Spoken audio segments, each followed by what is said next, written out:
When the seasons change, we call superhero meteorologists to the rescue. And joining me now for your Ask Your Meteorologist segment is one of those superheroes. It's Jacob Dickey. That is so kind of you. I can't believe I just called you a superhero. It is nice to have some kindness from ciLiving these days. But I'm going to assume that's going to be your Halloween costume. So I just gave you not figured that out yet. I got, what, a week? Superhero. Superhero? Yes. Okay. So I did call you a superhero because there's a lot of questions coming in that I don't exactly know the answer to. Well, that's why I'm here. That's why you're here. So I'm here. Yeah, we answer your questions for you. So. All right. That first question it's a fall related question. Oh yeah. Okay. It's how is the fall colors of what's the foliage report? Yep, foliage report, yep. Okay, how is that doing and what are our colors going to be? Yeah, so people are basically asking, is it going to be pretty out there? Oh, okay. You know, the fall foliage, how are the colors turning? And we're actually a little bit later this year than we have been in previous years. It's been warmer and that sometimes will slow it down a little bit. So I got the graphic here for you. And this is one of the reports that came out from fallfoliage.com. There'll be an updated report. You can go to their website and get those daily and weekly reports as well. But we've been in that moderate and we're starting to creep that high color into our area here. We're not quite to peak, but that will come very quickly. Traditionally, our peak comes the week of October 25th. A couple of days from now and onwards. So we're close, but a little bit delayed from what should be average, which isn't surprising to me.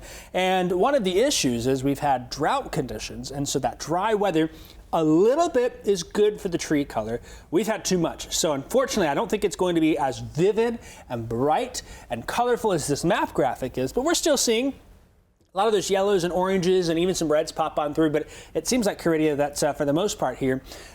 We've primarily been having a lot of more browns come on through, that dry weather really making an impact. And that kind of stinks, doesn't it? Yes, but I will say I've seen some trees and it seems like they change colors overnight. Sometimes it literally is that way. You get those warm days and cool nights and one day you look at it and it looks fine, and then the next day you're kind of like, whoa, what happened? They'll start to change pretty quickly, and so it's not a bad year for fall color, but maybe just not quite as vivid, and we can blame the drought conditions. Yeah, and you hit on the drought conditions a little, but we have a question related to that, and it's been a while since we've had rainfall. How much of a deficit are we in? We're in quite a deficit here for the region. So I'm going to show you the drought monitor first, and this kind of is a reactive measure of what the drought conditions look like here. So this is a look across the state. We see these tan colors here. That's moderate drought. And even in the northern part of the state, starting to see severe drought creep on in. We've got severe drought across northeast Indiana, and then some of those extreme and exceptional drought colors making an appearance.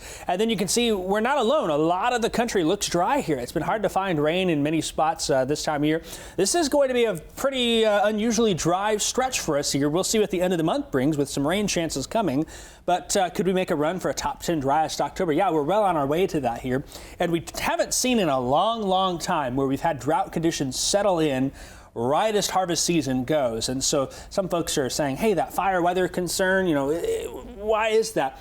You timed it out just right here to get that fire weather concern to be peak and prime for that. Dry weather here. Here's rainfall total since September 1st when things really turned off. We had a big rain at the end of August, and then it's been dry since then. For the most part, Effingham got some help from Helene, almost 3 inches, but that's only half of their total average rainfall since September 1st. We're at 2.6 in Champaign, 45% of that. Some areas here are below a third. You've got Springfield at about a third of their normal rain. Danville, Mattoon running below 30%. And the further north you go, the drier it is. Watseka, since September 1st, so that's, 50-some days, has only had 10% of their average rainfall that they would normally see in that period here. Very much some dry weather that's been a problem for us, and so that expected to continue, but we'll see if there's some changes here. Surely superhero meteorologists can bring rain. Come on. Okay, get to work, Jacob. I had that power. And if I did, I would not be here, and I would be right 100% of the time. Last question. Yep. Okay, so we're in fall. We're experiencing some rain drought. But what about winter? What can we expect for winter? And we have a question. What are the thoughts of the winter forecast? Yes. People have been, trying to ask that. We had Judy Frazier and the woolly worms. Yes. Remember what they said? Yes, which is a little scary. We'll see what happens there. Seasonal outlook here. This is going to be for the latest seasonal outlook that came out November through January. It does lean slightly warmer south, but near normal here, and the December, January, February, the true 3-month winter, does also lean a little bit warmer in our region here, but it does look more average for rainfall. The December, January, February one, though, does bring that odds a little bit more in our way. So we might be dry to start winter, see more temperature swings with La Nina type pattern here. I think that's what it is, because typically when you look at the, oh, is it near normal? Well, there's usually bigger swings that kind of average out of that, and that's fairly typical for La Nina. I don't want to get too into it, though, because our winter weather special is November 13th at 6:30 p.m. The team's coming together to have some great stories for you. They'll be having the official winter weather forecast as well, what that looks like from us here. Look for that November 13th at 6:30 p.m. on WCIA. Well, we always look forward to that, Jacob, and we do appreciate you. We're grateful for you for coming to the rescue to answer all of our weather-related questions. Contact Jacob to ask your meteorologist questions, because we are back in the Weather Center next week.